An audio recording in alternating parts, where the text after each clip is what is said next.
วคิดของรัฐมนตรีว่าการกระทรวงศึกษาธิการว่าอย่างไรครับเรียนดี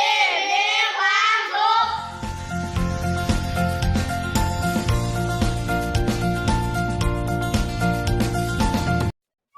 ฉลาดรู้ให้เรียนรู้ในสิ่งที่ควรรู้ฉลาดคิดรู้จักคิดอย่างมีเหตุผลฉลาดทำสิ่งที่มีประโยชน์และถูกต้อง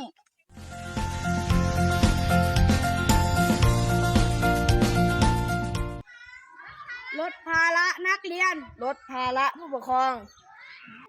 ลดภาระคุณครูสุขาดีมีความสุข